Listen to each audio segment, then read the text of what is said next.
Hello student, आज हम लोग क्लास 11th की केमिस्ट्री पढ़ने वाले हैं, जिसमें सेकेंड पेपर हम आज आपको पढ़ाएंगे। तो इसमें से हम फर्स्ट लेसन की शुरुआत करते हैं। लेसन का नाम है ऑक्सीकरण व अपचयन। ठीक बच्चों, ऑक्सीकरण और अपचयन। तो शुरुआत करते हैं ऑक्सीकरण और अपचयन की। तो बच्चों, ऑक्सीकरण और अपचयन को समझने के लिए दो धारणाएं प्रस्तुत की गई हैं। ठीक बच्चों, ऑक्सीकरण और अपचयन को समझने के लिए दो धारणाएं प्रस्तुत की गई हैं। बच्चों देखिए, दो धारणाएं कौन कौन सी हैं ऑक्सीकरण और अपचयन को समझने के लिए? दो धारणाएं, एक है प्राचीन धारणा और दूसरी है बच्चों आधुनिक धारणा। ठीक बच्चों, ऑक्सीकरण और अपचयन को समझने के लिए दो धारणाएं बनाई गई, पहली प्राचीन धारणा और दूसरी आधुनिक धारणा। ठीक बच्चों, तो हम सबसे पहले प्राचीन धारणा के बारे में पढ़ेंगे, फिर उसके बाद हम आधुनिक धारणा के बारे में पढ़ेंगे। ठीक बच्चों, तो हेडिंग आप लोगों को लिखना है कि ऑक्सीकरण व अपचयन। ठीक बच्चों, ऑक्सीकरण व अपचयन अभिक्रिया की प्राचीन अवधारणा। ठीक, तो हेडिंग क्या है? ऑक्सीकरण। प्राचीन धारणा के अनुसार ऑक्सीकरण और अपचयन किसे कहते हैं वो देखते हैं। ठीक बच्चों, जैसे बच्चों हम ये एक पदार्थ ले लेते हैं और इस पदार्थ का नाम देते हैं बच्चों ए।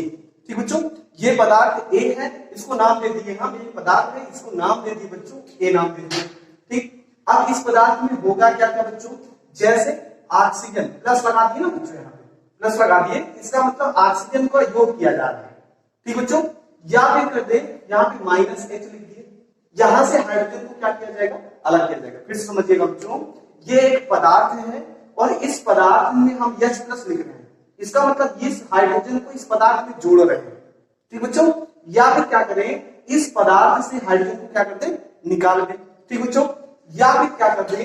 ऋण विद्युतीय तत्व। ठीक बच्चों, यहां भी क्या कर दें? ऋण विद्युतीय तत्व। अब ऋण विद्युतीय तत्व क्या है बच्चों? जो इलेक्ट्रॉन को ग्रहण करते हैं। ठीक बच्चों, जो इलेक्ट्रॉन को ग्रहण करते हैं उन्हें हम ऋण विद्युतीय तत्व कहते हैं। ठीक बच्चों, तो यहां पर ऋण विद्युतीय तत्व को क्या कर दें? जोड़ दे बच्चों, या क्या कर दें? इसमें से धन विद्युतीय तत्व। अब धन विद्युतीय तत्व कौन कौन से हैं? तो वे तत्व जो इलेक्ट्रॉन का त्याग करते हैं। ठीक बच्चों, जो इलेक्ट्रॉन का त्याग करते हैं उन्हें धन विद्युतीय तत्व, और जो इलेक्ट्रॉन को ग्रहण करते हैं उन्हें हम ऋण विद्युतीय तत्व। इतना समझ में आ गया? तो यहाँ पर हमने आपको बताया कि ये पदार्थ ए है, इस पदार्थ में हाइड्रोजन को जोड़ा जाए। ठीक बच्चों, या फिर इसी पदार्थ से हाइड्रोजन को निकाल दिया जाए, या फिर इसी पदार्थ में ऋण विद्युतीय तत्व, अर्थात ऋण विद्युतीय तत्व का मतलब हो गया जैसे क्लोरीन हो गया, ब्रोमीन हो गया, आयोडीन हो गया, फ्लोरीन हो गया, ये सब बच्चों ऋण विद्युतीय तत्व है। ठीक बच्चों, अब धन विद्युतीय तत्व जो इलेक्ट्रॉन का त्याग करते हैं, तो सामान्यतः जितनी धातुएं होती है वो धन विद्युतीय तत्व के अंतर्गत आती है। उनका क्या हो? अलगाव हो, वो अलग हो, तो इसका मतलब क्या हो बच्चों? यहाँ पर इस पदार्थ का क्या हो रहा है बच्चों? ऑक्सीकरण हो रहा है। समझ में आ गया बच्चों? ये हो गया ऑक्सीकरण। तो डिफिनीशन क्या बना लेंगे कि वह अभिक्रिया, ठीक बच्चों, वह अभिक्रिया जिसमें ऑक्सीजन का योग हो या हाइड्रोजन पृथक हो, अलग हो, ठीक बच्चों, या फिर ऋण विद्युतीय तत्व में कमी हो, सॉरी ऋण विद्युतीय तत्व में क्या हो बच्चों? वृद्धि हो। ठीक बच्चों, या फिर धन विद्युतीय तत्व में कमी हो, तो उसी को कहा जाता है ऑक्सीकरण। समझ में आया बच्चों? तो उदाहरण देते हैं, जैसे बच्चों यहाँ पे कार्बन, इसके साथ जुड़ रहा है ऑक्सीजन, तो यहाँ पर कार्बन का हो रहा है ऑक्सीकरण।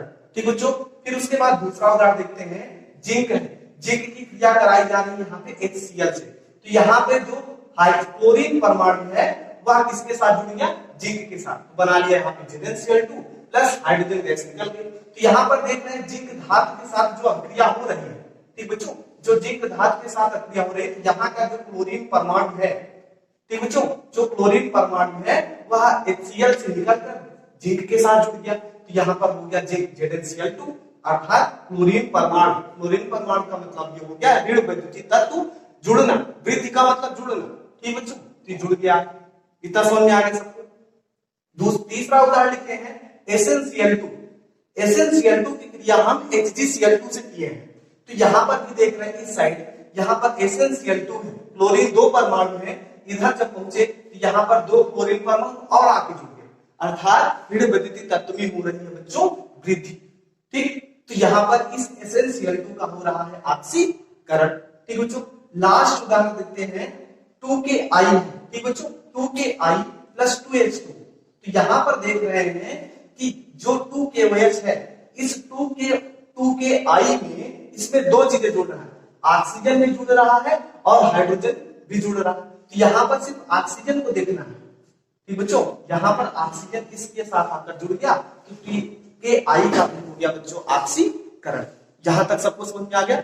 अब आगे हम देखते हैं बच्चों प्राचीन अवधारणा के अनुसार अपचयन। अब अपचयन में क्या करना है बच्चों, जो ऑक्सीकरण में हमने बताया आपको उसका हमको उल्टा कर देना है। अब उल्टा कैसे करेंगे, उल्टा करने का मतलब उसी सिस्टम में बदल देंगे। जैसे पदार्थ ए है बच्चों, यहाँ पर ऑक्सीकरण पदार्थ ए में हमने ऑक्सीजन को जोड़ा था। अब इस पदार्थ में हम इसको क्या कर दें, अलग कर दें, अर्थात यहाँ पे क्या जोड़ दें, माइनस को जोड़ दें। समझ में आ रहा बच्चों। फिर उसके बाद यहाँ पे ऑक्सीकरण में हाइड्रोजन को निकाल रहे थे, यहाँ पर हम क्या कर दें, प्लस कर दें। प्लस का मतलब बच्चों इस मध्य का जोड़ रहे हैं, माइनस का मतलब घटा रहे हैं, अर्थात निकाल रहे हैं। ठीक, फिर उसके बाद यहाँ पर ऋण वैद्युतीय तत्व के लिए प्लस लगाए थे ऑक्सीकरण में, इस ऑक्सीकरण को क्या कर दीजिए, यहाँ पे माइनस कर दीजिए तो अपचयन हो जाएगा, अर्थात ऋण वैद्युतीय तत्व में होगी कमी बच्चों। ठीक है, यहाँ पर धन वैद्युतीय तत्व में माइनस, अर्थात इसको निकाल रहे थे, यहाँ पे क्या कर दीजिए बच्चों, प्लस कर दीजिए, अर्थात इसको जोड़ दीजिए। तो यहाँ पर जो ऑक्सीकरण है इसका क्या हो जाएगा बच्चों, अपचयन हो जाएगा।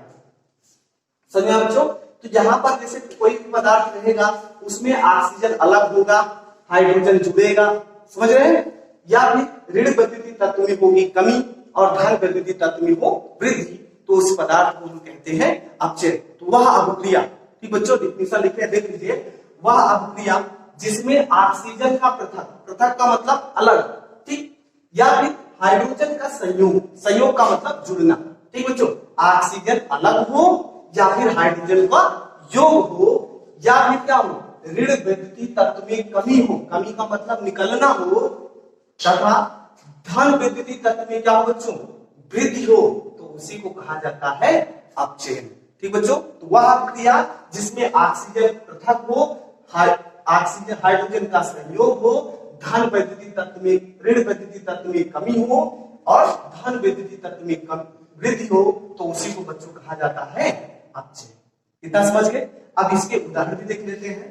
ठीक, तो जिंक ऑक्साइड है, इसकी क्रिया हम कॉपर से करते हैं। तो जिंक ऑक्साइड का जो ऑक्सीजन है वह निकलकर कार्बन के साथ जुड़ गया, तो इसका मतलब यहाँ से ऑक्सीजन परमाणु निकल गया बच्चों। ठीक, तो ऑक्सीजन परमाणु निकल गया, इसका मतलब यहाँ जिंक ऑक्साइड का हो गया बच्चों क्या, अपचयन। उसके बाद देखते हैं H2 प्लस क्या बच्चों, Cl2। तो H2 प्लस Cl2, अब यहाँ पे हाइड्रोजन है, दोनों आपस में जुड़ गए, तो यहाँ पर बना लिया क्या बच्चों, 2HCl, तो इसका भी क्या हो गया, अपचयन। आगे देखते हैं FeCl3 है, यहाँ पर है बच्चों H2, यहाँ पर क्लोरीन परमाणु, यहाँ पर लिखा गया है ऋण वैद्युतीय तत्व में कमी और क्लोरीन परमाणु ऋण वैद्युतीय तत्व है, तो यहाँ पर कितने क्लोरीन परमाणु, 6 क्लोरीन परमाणु, इस FeCl3 से 2 क्लोरीन परमाणु निकल गए, तो इसका मतलब यहाँ पर शेष बचेगा कितना, यहाँ पे बचेगा 2FeCl2, अर्थात 4 क्लोरीन परमाणु बचे, कमी हो रही है, तो FeCl3 की क्या होगी बच्चों, कमी, यहाँ पर FeCl3 का हो जाएगा अपचयन। बात समझ गए। लास्ट वाला उदाहरण देखते हैं, यहाँ पर लिखा गया CuCl2 की क्रिया हम कॉपर से कर दिए। अब धन वैद्युतीय तत्व में बच्चों करना है वृद्धि, तो कॉपर है बच्चों धन वैद्युतीय तत्व, धन वैद्युतीय तत्व इसमें CuCl2 में आकर जुड़ गया, तो यहाँ पर बन गया क्या बच्चों, Cu2Cl2, इसका मतलब इसका क्या हो रहा है बच्चों, अपचयन हो रहा है। इतना समझ गए। तो ये बच्चों रहा ऑक्सीकरण और अपचयन, ऑक्सीकरण और अपचयन की प्राचीन अवधारणा। अब हमको समझना है ऑक्सीकरण और अपचयन की आधुनिक अवधारणा। ठीक बच्चों, तो इस वीडियो में यहाँ इतना ही, आगे कर। ठीक सचिन। देखिए बच्चों, ऑक्सीकरण और अपचयन को समझने के लिए दो धारणा प्रस्तुत की गई थी, एक प्राचीन धारणा और दूसरी आधुनिक धारणा। तो उसके बाद हमने इसके पहले प्राचीन धारणा को पढ़ लिया है, अब हमको पढ़ना है ऑक्सीकरण और अपचयन की आधुनिक धारणा। बच्चों, ऑक्सीकरण और अपचयन धारणा को समझने के लिए दो धारणाएं या सिद्धांत हमको आने चाहिए, जिसमें है इलेक्ट्रॉनिक धारणा और है ऑक्सीकरण धारणा। ठीक बच्चों, तो ये इसकी सहायता से हम समझेंगे कि आधुनिक धारणा क्या है। बच्चों, सबसे पहले हम यहाँ पर सीखेंगे कि इलेक्ट्रॉनिक धारणा किसे कहते हैं, इलेक्ट्रॉनिक धारणा है क्या। ठीक बच्चों, तो इलेक्ट्रॉनिक धारणा के आधार पर ऑक्सीकरण और अपचयन को समझने के लिए सबसे पहले हमको धातु और अधातु की डिफिनेशन याद होनी चाहिए। जैसे धातु क्या होते हैं कि जो इलेक्ट्रॉन का त्याग करते हैं बच्चों, उन्हें हम धातु कहते हैं। ठीक बच्चों, जो इलेक्ट्रॉन का त्याग करते हैं उन्हीं को क्या कहा जाता है, धातु कहते हैं। अगर हम अधातु की बात करें बच्चों, तो जो इलेक्ट्रॉन को ग्रहण करते हैं उन्हें हम अधातु कहते हैं। ये सामान्यतः आप लोगों को पढ़ाया जाता है। धातु के लिए क्या बताए, जो इलेक्ट्रॉन को त्याग करते हैं बच्चों, उन्हें हम क्या कहते हैं, धातु कहते हैं। और अधातु में हमने आपको बताया कि जो इलेक्ट्रॉन को ग्रहण करते हैं उन्हें बच्चों क्या कहते हैं, अधातु कहते हैं। तो जो धातु है उसे हम बोल देंगे ऑक्सीकरण, ऐसे समझेंगे। जो धातु है उसको हम बोलेंगे ऑक्सीकरण, और जो अधातु है बच्चों उसे बोल देंगे क्या बच्चों, अपचयन बोल देंगे। बात समझिएगा। धातु में हमने आपको बता दिया कि जो इलेक्ट्रॉन को त्याग करते हैं, और अधातु में बता दिया कि जो इलेक्ट्रॉन को ग्रहण करते हैं। तो धातु हम ऑक्सीकरण को बोल देंगे, और अधातु किसको बोलेंगे बच्चों, अपचयन। तो ऑक्सीकरण की डिफिनेशन क्या बनती है इलेक्ट्रॉनिक धारा के आधार पर, वह प्रक्रिया जिसमें किसी परमाणु, अणु या आयन से बच्चों इलेक्ट्रॉन अलग होते हैं। अलग होने का मतलब जब त्याग किया जाता है, ठीक बच्चों, तो उस प्रक्रिया को हम क्या बोलते हैं बच्चों, ऑक्सीकरण कहते हैं। समझ में आया? होता क्या है ऑक्सीकरण? ऑक्सीकरण को याद करने के लिए धातु की डिफिनेशन याद हो, धातु की डिफिनेशन याद तो ऑक्सीकरण याद। धातु की डिफिनेशन क्या होती है कि इलेक्ट्रॉन, वे पदार्थ, वे तत्व जो इलेक्ट्रॉन का क्या करते हैं बच्चों, त्याग करते हैं। ठीक, त्याग करते हैं तो उन्हें हम क्या कहते हैं, धातु कहते हैं। तो धातु की डिफिनेशन ऑक्सीकरण से मेल खाती है। इससे मिलाइए, वह प्रक्रिया जिसमें किसी परमाणु, अणु या आयन से इलेक्ट्रॉन का क्या हो बच्चों, अलग हो या फिर त्याग हो, तो उसी को कह देते हैं बच्चों क्या, ऑक्सीकरण। बात समझ गए? ठीक, अब उदाहरण देख लेते हैं। ये जो कापर है अपने से 2 इलेक्ट्रॉन का त्याग कर देता है बच्चों। देख रहे हैं कापर, यहाँ पे कापर 2 आयन को प्राप्त हुआ, तो यहाँ 2 इलेक्ट्रॉन क्या कर दिया गया, त्याग कर दिया गया। इसका मतलब यहाँ पर कापर का क्या हो रहा है बच्चों, ऑक्सीकरण हो रहा है। ठीक, उसके बाद देखिए यहाँ पर सोडियम है, सोडियम Na होता है, Na भी अपने, सोडियम परमाणु भी अपने से 1 इलेक्ट्रॉन को त्याग कर रहा है।